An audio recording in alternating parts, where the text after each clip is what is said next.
A incrível história da Valve. Eu não tô ligado, não tô ligado. Eu não tô ligado não na história da Valve. Não fui saber esses dias. Fui saber esse dia. Precisa, Muliro. Fui saber esses dias que a Valve era criadora da Steam. Inclusive eu tinha ficado na dúvida, não foi? Inclusive eu tinha ficado na dúvida e falar, ah, não, é a dona da Steam. Eu falei, o quê? Que existe uma empresa que nunca lançou Tu não sabia? Sabia não, mano. Eu lembro de ter falado alguma coisa sobre aquele jogo lá de tiro. Pá, pá, pá, pá, esqueci o nome agora. Half-Life. Aí eu falei alguma coisa sobre a Steam. Aí falaram, Leozinho, a Steam é da Valve. E eu, o quê? um jogo ruim. E se você não acredita em mim, hoje eu lhes apresento a história da Valve. Em 1998 era lançado Quando eu nasci, rapaziada. Olha, pela primeira vez. Pela primeira vez, agora, agora é verdade. Agora é verdade. o primeiro jogo da Valve, Half-Life. E por mais que esse jogo seja o primeiro jogo da Valve, ele é considerado um dos melhores jogos da história Postal, portal. Ah, portal, não postal. pelo Metacritic, Postal, como já diria os paulistas. com a nota de 96 no site, e é fácil explicar essa nota. Half-Life 1 contava com diversas mecânicas que revolucionaram o FPS da época, como uma história muito bem feita, um gráfico que era lindo pra época, e um combate e uma movimentação muito bons, tanto que eles foram usados pela empresa em diversos jogos que vieram vários anos depois dele, ou seja, dá pra se dizer Mas CS era deles não, menino. CS era dele? Não. Era? Porque eu lembro que a rapaziada pegou o Half-Life e usaram as paradas do Half-Life no CS. Não era, na minha cabeça era um bagulho assim. Eu não sabia que era do mesmo criador. Pegaram o Half-Life e botaram um mod e... Sei lá, mas vai contar aqui. que Half-Life 1 foi um jogo muito à frente do Ai, seu tempo. bugas. E o mais incrível desse jogo é que ele foi feito por apenas 2 ex-funcionários da Microsoft. E assim começava a Valve, com seu primeiro jogo sendo um dos maiores jogos da Não, eu tentei jogar já o Half-Life. Gostei não, fiquei com gastura. Fiquei com gastura jogando Half-Life. O 1 e o CS 1.6 eu jogava para um cara. Aí era bom. história. E por causa do sucesso do Aí, ó, isso aí era bom. Jogar na Lan House era bom demais. Half-Life, logo surgiram diversos mods pro jogo. Só que em 1999, dois fãs do Half-Life resolveram fazer um mod pra ele, criando Aí, ó, dois fãs, tá vendo? praticamente um jogo novo em cima do Half-Life. E esse mod se chamava Counter-Strike. Aí, ó. Counter-Strike era um mod do Half-Life que transformava o jogo em um FPS online, onde tinha dois times, um time terrorista, no qual seu objetivo era explodir um dos alvos, e o time contra-terrorista, Que legal, né, mano? no qual seu objetivo era impedir que os terroristas explodissem o mapa. E a ideia desse jogo foi muito inovador pra época, e mesmo sendo um mod, ele fez um sucesso absurdo, tanto que em 2000 a Valve resolve comprar o Counter-Strike e começar a vendê-lo como se ele fosse um jogo e Aí, ó, compraram a marca no caso, porque o já do jogo era deles praticamente, né? não um mod. E Que foda. meus amigos, que sucesso! Pra tu ver. Durante quase 4 anos, a Valve focou apenas em atualizar o Counter-Strike, lançando as versões 1.2, 1.3, até chegar na última versão, que foi a 1.6. E a cada versão dessa, o jogo recebia muitas coisas novas, como mapas novos, gráficos melhores, novos mapas de jogo e diversas coisas que só deixavam o jogo cada vez melhor. Tanto que durante esses 4 anos que o jogo era atualizado, ele teve uma crescente absurda de jogadores, se Era bom. tornando um dos jogos mais jogados do mundo e do Brasil. É porque era bom pra caralho, pô. E pra você ter ideia, nessa época era comum você encontrar lan houses lotadas às 3 horas da manhã. Esses dias a rapaziada fazia corujão, né? Eles pagavam pra ficar a noite todinha. Esses dias eu tava com vontade de comer a mãe Eu tava com vontade de comer a mãe de vocês. Com pessoas jogando CS. E sim, Eu ia dizer outra coisa, mas eu esqueci. era Eu ia dizer alguma coisa, fui fazer a piada, esqueci e terminei falando que era isso aí mesmo. esse o nível de sucesso que o jogo tava fazendo. Só que nessa época era muito difícil você jogar CS sem estar em uma lan house. E a Valve sabia disso. Tanto que em 2003 eles criaram a maior A Steam, aí é bom mesmo. invenção da história. Aí é mesmo. E não é a lâmpada. Lâmpada não dá XP. Eles criaram a Steam, que servia para que você pudesse É baixar bom e mesmo. jogar alguns jogos da própria É bom mesmo. Já comprei jogo que eu nunca nem abri. Valve. E essa facilidade para jogar CS abriu É porta bom pros mesmo. EA Sports aqui no Brasil. Como muita gente podia jogar CS em casa, com o tempo os donos das lan houses Lembrei! Eu tava semana passada pensando em jogar o GTA 1.6. Do nada. Não 1.6. Acho que era o Source. Aquele que vinha com missãozinha e os caralhos, tá ligado? Muito bom. Eles começaram a organizar campeonatos de CS como uma forma de trazer os clientes de volta. E esses campeonatos foram evoluindo até nascerem os campeonatos com times do Brasil inteiro. E aqui a gente tinha o início do cenário competitivo de CS 1.6 no Brasil, que no final desse vídeo vai ser muito importante. Se pá, eu joguei 30% da minha biblioteca Steam. Ah, só abrindo, dá pra saber quantos jogos tem? Mas eu tenho um monte de jogo ruim que me deram, mano. Tem um jogo hentai pra caralho, aí eu nem sei. Aqui, ó, vamos ver aqui, ó. Eu tenho... Ah, eu não consigo ver todos os jogos que eu tenho. Porque eu tenho listas, tá ligado? Mas tipo, ó, eu tenho 225 jogos que eu quero zerar. E eu tenho 39 jogos que eu zerei. Então acho que não chega nem a ser a 30% não, pô. Chega nem a ser 30% não. Zerou. Não, mas tem uns aqui que é muito aleatório também, bicho. Porra. Eu tô dando uma rápida olhada aqui, só pra dar uma olhada nos que eu tenho. Pois é, mano, eu acho que eu não vou comprar jogo mais não. Enquanto eu não zerar esses daqui, não tem pra quê não, mas jogo pra quê, porra? Eu tenho 200 e fudeu o jogo. Ah, tem um aqui que eu já zerei, que é o Pop Playtime 1. Pra os outros, né? Importante. Mas aproveitando todo esse hype do CS, a Valve lançou em 2004 o Counter-Strike Source, que era praticamente um CS 1.6 melhorado. E depois lançou o Counter-Strike Condition Zero. Aí, acho que esse aqui é o da missão. Que era basicamente um CS com modo história. E no demais, esses dois CS foram muito bons, com melhoria na física, combate e mudança de várias coisas clássicas do CS 1.6. Mas mesmo com o lançamento desses dois CS, o 1.6 ainda se mantinha sendo o melhor Counter-Strike até o momento. Mas ainda em 2004, depois de anos, a Valve resolvia lançar o Half-Life 2. E se o primeiro jogo foi um sucesso, esse daqui foi um fenômeno. Half-Life 2 é considerado por muitos o melhor jogo da série. Tá, eu nunca joguei, eu fiquei com gastura, não quis jogar, mano. E um dos melhores jogos da história. Que não é nenhum exagero, porque ele contava com diversas melhorias na física, gráficos e até mesmo a adição da Gravity Gun. Assim, acho que na época era surpreendente, né? Mudou totalmente a gameplay do jogo.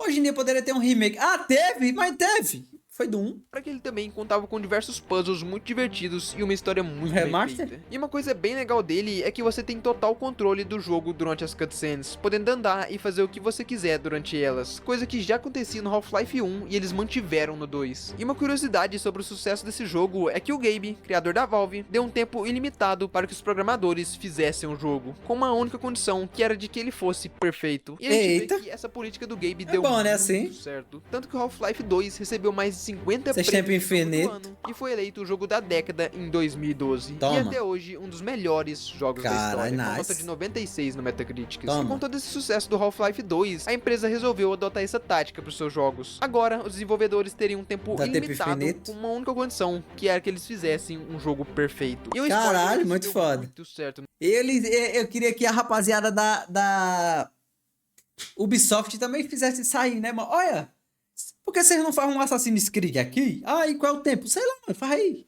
Faça o melhor jogo que dá pra fazer. Mas não, pô, os caras fazem... Ó, rapaziada, hoje, a gente vai começar hoje a fazer um jogo do Assassin's Creed. E é pra terminar quando? A gente tem 3 meses pra acabar. No futuro. Tanto que em 2006, a Valve lançava um jogo bem diferente, Garry's Mod. Mano, que jogo foda, velho. Sem dúvidas, Garry's Mod é um dos melhores jogos sandbox já feito. E pra quem não sabe, sandbox é um jogo onde você pode colocar mods, criar mapas, modos de jogo e várias outras coisas. Pô. Praticamente você cria o seu jogo dentro do jogo. Eu achava isso aí divertido. E o Garry's Mod... Eu achava isso ali de você virar as cores muito... Eu só assistia vídeo, né, quando eu nunca tinha PC nessa época.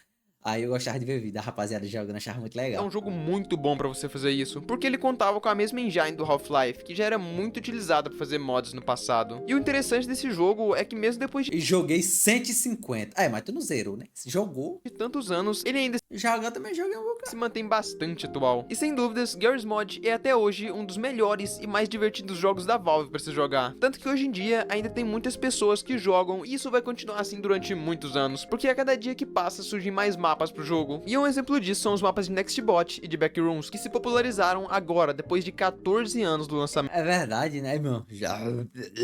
do jogo. Resumindo, a Valve criou um jogo imortal que vai continuar sendo jogado e atualizado por vários anos. Tá, mas depois do sucesso do Garry's Mod, em 2007 surge uma ideia muito doida da Valve que poderia dar muito certo. Portal 1. Portal é um jogo futurista onde você tem que resolver vários puzzles usando... Nisso aí eu nem abri. Portais e outras coisas espalhadas pelo mapa. Jogo de puzzle. Que até os dias de hoje é uma ideia muito diferente do que a gente tá acostumado. E um detalhe é que o jogo se passaria no mesmo universo do Half-Life, contando as mesmas mecânicas, físicas e gráficos dele, que na Olha, eu vou ficar com gasto se eu jogar isso, tenho certeza. época eram muito bem feitos. Mas enfim, o jogo saiu e, mano, é impressionante quanto essa empresa sabe fazer jogos. Portal 1 chegava a ser um jogo totalmente diferente do que a gente estava acostumado e mesmo assim foi um dos maiores. Sabe, né? É porque eu faço as playlists, aí eu coloquei... Porque eu tenho tanto jogo ruim que me enviaram, que eu tenho, tipo, jogos que eu nunca vou jogar, jogos que eu quero zerar. Aqui, ó. Aqui, ó. Isso aqui são jogos leves que eu consigo jogar no meu notebook. 180 jogos que eu nunca vou jogar. Aí tem aqui eu tinha feito provavelmente que eu ia jogar em live e tal. Aí aqui, ó, zerar 225 jogos e zerei 39. Aí aqui tem um joguinho que eu já zerei, tá ligado? Ó. Esses daqui eu não me orgulho. Não me orgulho de ter zerado esses dois aqui. Aí eu nunca vou jogar. Ah, é. Aí tem uns online, tá ligado? Aí tem uns VR que eu nunca vou nem abrir. Que é isso, Léo? Ah. Ó, aí tem um monte de jogo random. Esse Lords of Fallen eu tô nem ligado o que é não, mano. Pode ser que eu jogue isso aqui ainda. Eu realmente não tô ligado. Aí eu tenho já um jogo que é trilogia. Aí o Mafia eu não preciso abrir, tá ligado? O Punch Club, o jogo me fez ficar preso lá na frente. Eu fiquei com raiva. Daqui a pouco eu vou jogar essa merda, mais nada. Passei 2 horas, não teve progresso nenhum. Eu falei, eu vou jogar essa merda. Aí, ó, Furry Love, não vou jogar. Aí tem esse daqui que é pra jogar onlinezinho. Ó, aí só jogo random pra caralho, jogo hentai pra caralho que a rapaziada me enviaram. Aí tem o Garforce Bambam 1 e 2, um sendo que eu já terminei. Aí jogo hentai pra cacete novamente. Aí joguinho pra jogar com amigo que eu não tenho amigos pra jogar. Aí tem mais um monte de jogo hentai aí. Esse Shinobi Strike aqui é ceboseira. Aí, ó, jogo online pra cacete e hentai aqui só é desgraça. Sua mãe, rapaziada! Um monte de jogo bom, e pronto, aí aqui acaba. Esses são meus jogos que eu não vou jogar. Pra falar a verdade, eu tô jogando os do Hitler, né? Então, nem se enquadra aí. Quem me pagar pra jogar, eu tô jogando. Sucessos da empresa, se tornando um dos melhores jogos da Valve e do mundo, pegando a nota merecidíssima de 90 no Metacritics. E aliás, o único problema do Portal 1 é que o jogo tem uma história curta, sendo possível você terminar o jogo em menos de 2 horas se você tiver uma lógica muito, mas muito boa mesmo. Ixi, eu provavelmente demoraria umas 10. Mas tirando esse problema, o resto do jogo é perfeito, como a física dele, a história, os puzzles são muito bem feitos e desafiadores, e várias outras coisas que tornam esse jogo muito bom. E por conta disso, ele fez muito sucesso na época e continua fazendo até os dias de hoje. Só 10? Que é isso aí? E aproveitando o sucesso que a Valve tava tendo, ainda em 2007 eles resolvem arriscar mais ainda Team e Fortress. um jogo que flopou no passado, Team Fortress. Mas pra entender essa história, a gente vai voltar um pouquinho no tempo. Sejam bem-vindos de volta a 1999. Em meio à ascensão dos mods, a gente tinha um mod de Quake que se destacou bastante por ser um jogo de tiro online entre times, com diversas classes pra você escolher e jogar. E esse mod fez tanto sucesso na época que no mesmo ano a Valve resolveu comprar ele e lançar o Team Fortress Classic. Aí, na época que foi legal. muito ofuscado pelo Counter-Strike, fazendo com que o jogo fosse considerado um flop, entre aspas, da Valve. Mas em 2007 isso foi diferente. Team Fortress Nesse ano 2. saiu Team Fortress 2, que chegava com as mesmas premissas do primeiro jogo. Um jogo de tiro online entre times, com diversos personagens. Parece ser divertido, né? Escolher e jogar. E pra quem não sabe, cada classe dessas tinha habilidades diferentes. Fora que ele também contava com diversos Parece modos divertido de pra jogo que eram caralho. muito divertidos e viciantes. E diferente do primeiro jogo, dessa vez a Valve apostou num visual muito mais alegre, deixando o gráfico dele muito mais cartunesco e engraçado. O que ajudou muito pro sucesso do jogo, que se tornou um dos jogos mais jogados da empresa, atrás apenas do Counter-Strike, que foi marcado em 2008 por uma polêmica muito grande. Como o CS era um jogo online, várias pessoas podiam criar mapas pra ele. Só que um dia algum jogador criou um mapa pra ele chamado CS Rio, na onde esse mapa replicava o Brasil, passando isso é clássico. E é lógico que esse mapa foi um sucesso aqui no Brasil. Só que colocar uma favela em um jogo de terroristas e contra terroristas não cairia muito bem pra época. Tanto que o Procon brasileiro decidiu banir o Counter-Strike do Brasil. Pelo amor de Deus, Procon. Alegando que o jogo era uma má influência pras pessoas. E por conta disso, as pessoas não poderiam mais jogar CS nas lan houses. Peba. Com isso, a maioria dos campeonatos de CS que aconteciam Meu no Brasil Deus! eram ou até Cara. mesmo sendo Cara, cancelados não, mas não pode nada. nesse ano. Eu quero dar tiro em terrorista. Tá, mas vamos parar de falar de coisa ruim e bora falar de mais sucesso. Ainda em 2008, a Valve lançava o nosso querido Left 4 Dead, que era um jogo de zumbi utilizando a Source 2, a mesma engine do Half-Life e do deles também. Counter-Strike. E por incrível que pareça, essa ideia doida foi um grande sucesso. A com um zumbi jogo pode sendo matar. muito bom e tendo um modo história bastante viciante. Principalmente pode pelo matar, fato de você poder jogar ele em modo co-op com até 3 amigos. E ele também se destacava bastante por ser um jogo com ambientação apocalíptica, Eu joguei isso aí com pênis rap.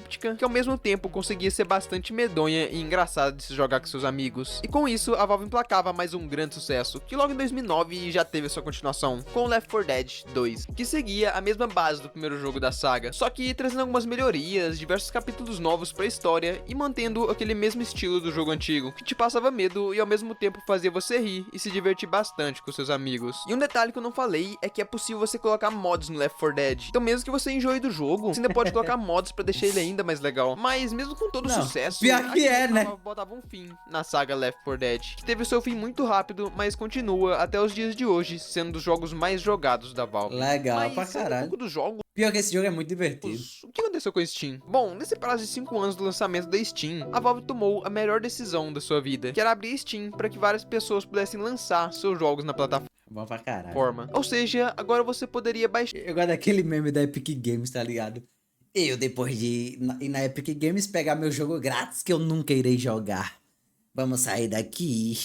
Esse lugar me dá nojo. um jogo Eu amo esse meme. da Valve, da Ubisoft, da Rockstar e até mesmo de várias outras pessoas em um só lugar. E foi aqui que surgiu o Steam, que a gente conhece hoje, que é o maior site de jogos do mundo. Mas voltando pros games, depois de 2 anos sem jogos, em 2011 a Valve trazia de volta a série Portal, com o segundo jogo da saga. E sabe aquele problema que as empresas têm em fazer continuações ruins? Então, esse não é o caso da Valve. Portal 2 chegava seguindo a mesma base do primeiro jogo, porém sendo muito melhor, contendo uma história muito maior e dessa vez com um boss final pra você vencer. Fora que o jogo chegava com diversas melhorias e adições bem Ué, a gente é um robô? interessantes que dificultaram e deixaram muito mais complexo os puzzles do jogo, mas ainda se mantendo bem fiel à saga. E algo interessante desse Se eu jogar essa porra lá, isso aí ia ficar... Cara, Leozinho é muito burro. Leozinho é um analfabeto. Leozinho é animal. Leozinho... Meu Deus. Meu Deus. jogo é o modo co-op dele, onde você poderia jogar um modo história que era separado porra. da história principal do jogo, com no máximo um amigo, com vocês dois tendo que trabalhar junto pra terminar o jogo. Mas esse... Só dá pra jogar de 2 esse? Esse modo co-op fez mais sucesso do que o modo história dele. Ah, não. Então tem o modo história. Estaremos mentindo? Você é muito chato, meu irmão. E ajudou o jogo a pegar a nota de fucking 95 no Tá, Metacritic. porra. E sem falar dos mais de 30 prêmios que esse jogo ganhou, se tornando junto ao Half-Life 2 um dos melhores jogos da história, não só da Valve, mas também do mundo. Aí... Tá, mas mesmo com tantos jogos bons que a Valve fez, ela nunca teve um jogo que fosse um dos mais vendidos do mundo. Mas CS. só foi até 2012. CS. CSGO. Nesse ano saía mais um jogo que entraria pra história: Counter-Strike Global Offensive, ou como vocês conhecem, CSGO. CSGO chegava a ser na continuação da série Counter-Strike, que já tava há 12 anos sem ter um jogo de sucesso. E adivinha, o jogo explodiu de sucesso, se tornando o 8º jogo mais vendido da história. E detalhe, isso tudo apenas no PC. E cara, como que um jogo de PC conseguiu vender tanto assim? Simples, o CSGO chegava com um gráfico muito bonito e uma gameplay muito boa e diferente das anteriores, na onde ela reaproveitava vários acertos dos jogos passados, se mantendo bem fiel à saga. E sem falar que o jogo também contava com várias patentes e ranks, então quanto mais você jogasse, melhor você era recompensado. E isso tudo, junto com o fato do jogo ser muito viciante, fez com que ele fizesse muito sucesso. Eu queria ter viciado nesse jogo aqui lá no passado, tá ligado? Naquela época que eu me apaixonei pelo Point Blank. Porque na Lan House era isso. Era GTA 1.6 e Point Blank. E eu fiquei muito viciado no Point Blank e tal. Se fosse um CSzinho, acho que era massa, hein? Aí eu acho que até hoje eu tava jogando essa porra. E ele também trouxe algumas inovações, entre aspas, pro mundo dos games, como a popularização do mercado de skins, com skins custando mais de 40 mil dólares, e também a volta do cenário profissional de CS, onde os brasileiros dominaram por muito tempo. Mas daqui a pouco eu falo sobre isso, porque um ano depois de CSGO, saía mais um jogo muito marcante da... Ah, é da Valve também, Dota. Valve. Dota 2. Dota 2. E se o primeiro Dota lá de 2003 não fez tanto sucesso, o segundo jogo foi totalmente o contrário. Pra quem não conhece, Dota 2 é um dos jogos MOBAs mais difíceis e viciantes já feito até Eu acho o Dota 2 muito feio. hoje. E Foi por isso que eu jogava League of por Legends. esse motivo, o jogo também foi um sucesso no cenário competitivo, tendo até hoje os campeonatos mais disputados e Então, né, Murilo? bem Tem pagos isso. do mundo. E aliás, todo esse sucesso do CSGO e do Dota reinam até os dias de hoje, com os dois se mantendo sendo os jogos mais jogados da história. Será? Será? Tem isso aí também, né, mano? Tem aquele também que a rapaziada gosta de jogar, o jogo mais jogado. Aí, é da Steam. Aí, o que a rapaziada será que estão jogando, hein? Aí abre lá, tá lá, pô. É uma divulgação, rapaz. Será? História da Valve. Tá, mas lembra quando eu falei que os campeonatos de 1.6 seriam muito importantes? Enfim, com o lançamento do CSGO, vários jogadores daqueles campeonatos migraram pros campeonatos de CSGO. E 5 desses caras entrariam pra história do CS. Fer, FNX, Coldzera, Fallen e Taco compunham o time da Luminosity Gaming, que provavelmente você já ouviu falar. E depois de várias participações em campeonatos, em 2016, sabe, o CSGO tem 2 campeonatos mundiais por ano. E um desses campeonatos era o MLG Columbus de 2016, onde o time brasileiro, depois de muito sufoco, passou pelas quartas de finais e pegou a Team Liquid na semifinal. E detalhe, esse time da Liquid tinha o Simple, o melhor jogador da história. Como já era de se esperar, os brasileiros estavam tomando um espanco no primeiro mapa. E 15-9, bicho. a Liquid só precisava de um ponto pra vencer o jogo. Até que o Coldzera fez uma jogada que é, sem dúvidas, a jogada mais inacreditável da história do esporte. Ou seja, se eles perdessem, acabava, hein, Draco? E sim, essa jogada foi feita por um brasileiro. Here he comes once again, the first base Ah, tá. is a dragon. É aquela parada que ele chama aí de Coldzera. And he's gonna hit the ground there as Cold. Oh, what? A jumping double from Cold! What is going on right now? How does he do this? Cold is safely luminosity with the Cara. play. Pra vocês terem ideia da importância dessa jogada, ela ficou eternizada pra sempre com um grafite no mapa do CSGO e com uma tatuagem no braço do Coldzera. Oh, caralho, muito foda. E bom, depois dessa jogada, os brasileiros conseguiram virar a partida e a gente foi pro segundo mapa, Mano, onde de novo a gente saiu perdendo de espanco, mas felizmente conseguimos virar a partida e pela primeira vez na história, um time brasileiro chegava à final de um campeonato do CSGO. E por incrível que pareça, sim, fomos campeões do mundo em 2016. One Guardian versus Taco. It may just be destined to be. And it's Luminosity winning their first major championship.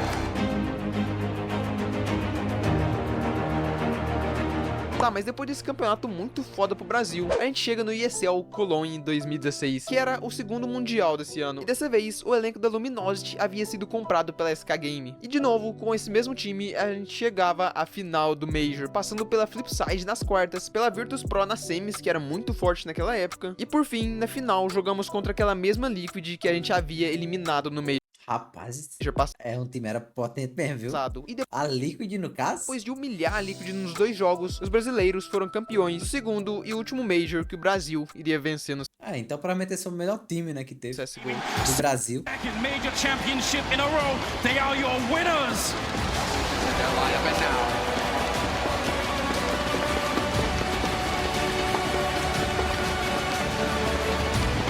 E aliás, esse ano de 2016 e depois em 2017, Coldzera foi eleito o melhor jogador do mundo, sendo considerado um dos maiores jogadores de CS da história. E isso é Muito muito foda. importante de ser lembrado no vídeo, porque o CS foi um dos únicos cenários de esportes que o Brasil já conseguiu vencer alguma coisa. Muito foda. Enfim, depois desse breve resumo sobre o Brasil no CSGO, Ave Maria, eu nem lembrar que era o filme da Valve. Da a Valve. gente volta pros jogos. Em 2020, 7 anos após o CSGO lançamento do Dota 2, a Valve lança seu primeiro jogo em realidade virtual, Half-Life Alyx. Não Ah. foi só um jogo bom. Na verdade, ele é o melhor jogo em realidade virtual já feito Não. até hoje. E isso é porque o jogo conta com um gráfico muito bonito e realista, um combate muito foda em realidade Não, você fica com gastura. virtual e um mundo linear com uma história muito boa. E também a adição da Gravity Glows, que tem a mesma função que o Gravity Gun tinha no segundo jogo da saga. Enfim, Half-Life Alyx foi mais um grande sucesso da Valve que inovou o mercado de jogos em realidade virtual e trouxe uma esperança de que a empresa voltasse a lançar jogos frequentemente. Mas isso não aconteceu. Na verdade, de 2013 até 2020, a Valve não lançou nenhum jogo. Mas por quê? Bom, depois de tanto sucesso seguido Pode ser que ele lance um. Ah, não, ele só parado, né? e sagas Mas seria legal se lá no futuro qualquer coisa falasse aí, o que é que nós trouxemos aí, Barão? Ó, tome. tá ligado? Porque eles dão prazo infinito pros caras fazer jogo bom. As que entraram pra história dos games, como Portal, Left 4 Dead, Half-Life e Dota, a Valve nunca lançou o terceiro jogo dessas sagas. E não é porque a Valve não sabe contar, porque o que eles mais fazem é contar dinheiro que vem do sucesso da Steam. E sim, esse é o problema da Valve. Com todo o sucesso que a Steam fez, cada vez mais a Valve começou a dar mais importância pro desenvolvimento da Steam, deixando todos seus jogos já lançados e seus próximos jogos em segundo plano. E um exemplo disso é o Team Fortress 2, que saiu de um dos jogos mais jogados da Valve para um jogo completamente esquecido pela empresa hoje em dia. Mas voltando pra Steam, pelo menos isso deu certo. Hoje a Steam é o maior site de vendas de jogos do mundo. Bom pra caralho, tem umas promoções muito boas de jogo. Sem dúvidas, esse é o grande motivo do porquê a Valve parou de lançar jogos. Com todo esse sucesso e dinheiro vindo da Steam, principalmente com as microtransações, como aquelas skins do CSGO, a empresa começou a ter uma fonte de renda muito maior que não são dos seus próprios jogos. E por isso ela não tem mais aquela preocupação em lançar jogos novos ou a continuação de suas séries, porque pensa bem, se todos os jogos da Valve até hoje foram perfeitos e trouxeram inovações, os próximos jogos também tem que ser assim. E por mais que ela tenha conseguido fazer isso em todos os seus jogos, hoje em dia isso é algo bem difícil de se fazer, tanto que demorou 7 anos pro Half-Life Alyx ficar pronto, e provavelmente vai demorar mais uns 7 anos pra Valve lançar mais um jogo. Mas uma coisa eu garanto pra vocês, com certeza vai ser um jogo muito bom. Mas enfim, tem muito mais coisa que eu poderia falar da Valve aqui. Só que eu nunca vou conseguir explicar o quanto essa empresa foi importante pro mundo dos games e fez parte da vida de milhares de pessoas. Seja pelas oportunidades que seus jogos deram pra várias pessoas mudarem de vida, ou até mesmo pela nostalgia que a gente sente jogando um jogo da Valve. Enfim, então essa foi a história da Valve. Muito obrigado por ter visto até aqui. Forte abraço e até o próximo vídeo. Que bom, mano. Que vídeo bom da porra. Valeu a pena, viu? Do caralho. Do caralho, pô. Que vídeo bom da porra. Eu não conhecia, não. Qual é o canal? É o TGC. Não conhecia, não. Mas muito bom, mano, esse canal, viu? Porra. Porra.